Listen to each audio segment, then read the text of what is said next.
안녕하세요. 테크 크리에이터 꾸란지 PD입니다. IT 기기의 프로세서 벤치마크 도구인 긱벤치가 2023년 2월 14일 최신 버전인 긱벤치 6를 공개했습니다. 긱벤치 5가 2019년 10월에 나온 이후에 업데이트를 거듭하면서 5.5까지 나왔는데 거의 3년 반 만에 최신 사용량을 반영한 대규모 업데이트를 한 거죠.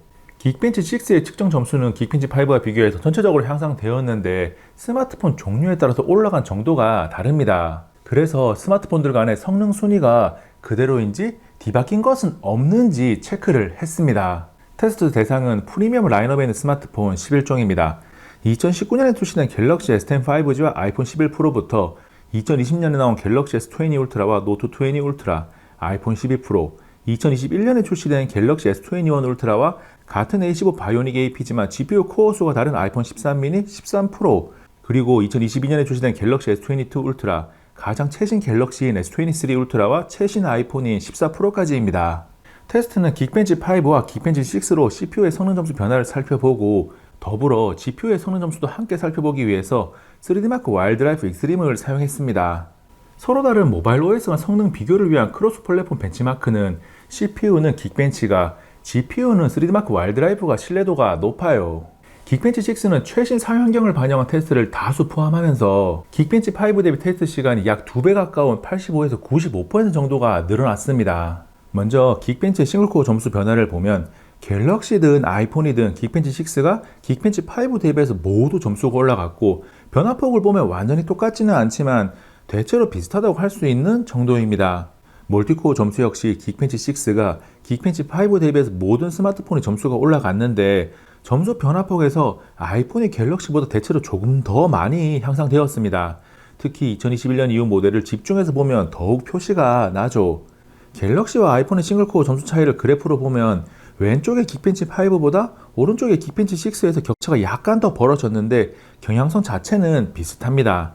그래서 싱글코어 점수로 순위를 매기면 긱벤치 5와 긱벤치 6 모두 아이폰 14 프로, 13 프로, 12 프로 다음에 갤럭시 S23 울트라가 위치하고 그 아래도 순위의 변동은 없습니다.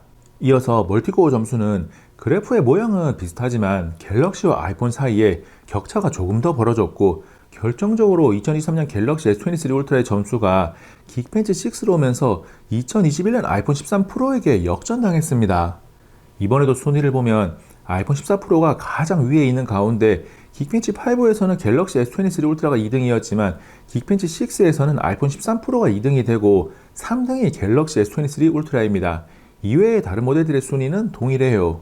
긱벤치 6의 테스트 결과를 정리하면 종합적으로 모든 스마트폰의 점수가 다 올라갔고 갤럭시보다는 아이폰의 점수가 상대적으로 더 많이 증가했습니다. 그리고 싱글코어보다는 멀티코어 점수가 변동폭이 훨씬 더 컸고 아이폰 14 프로 아래에 자리 잡았던 S23 울트라의 멀티코어 점수가 13 프로 아래로 내려오기도 했습니다. 즉 갤럭시 S23 울트라가 이전 모델보다는 CPU의 성능이 확실하게 향상된 게 맞지만 긱벤치 5에서는 이 정도 격차로 아이폰을 따라가고 있다고 판단했던 것이 긱벤치 6에서는 격차가 조금 더 벌어졌습니다.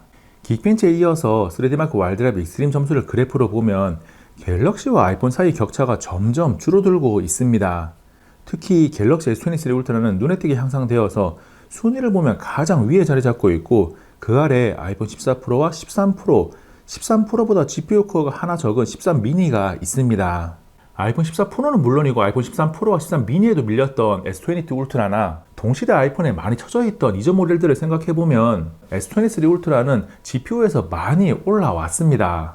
2019년 이후 나온 프리미엄급 갤럭시와 아이폰을 대상으로 새로 등장한 긱벤치 6 테스트 결과를 긱벤치 5 결과와 비교하고 3D마크 와일드라이프 익스트림 점수까지 확인을 했습니다. 벤치마크는 어디까지나 벤치마크이기 때문에 실사용 성능은 다를 수가 있고 좋은 성능을 얼마나 잘 유지하는지가 더 중요하기 때문에 이 영상에 나온 결과는 프로세서가 어느 정도의 최고 성능을 낼 수 있는지에 대한 참고 자료로 이해하면 됩니다. 혹시나 직접 데이터 분석을 하고 싶은 분들이 있을지 몰라서 반복 테스트한 결과 중 중간값이라고 할 수 있는 점수를 하나의 표로 띄워둡니다. 이번 영상은 여기까지. 다음에 또 만나요. 안녕. 이야, 이 영상 가지 말고 이 영상만 보세요. 야, 잘 만들었다. 아니, 이 영상은 정보가 정말 알차네. 이야, 정말 심혈을 기울였네. 기울였어. 두 개 다 정말 멋지네요. 시간 나면 한번 보세요.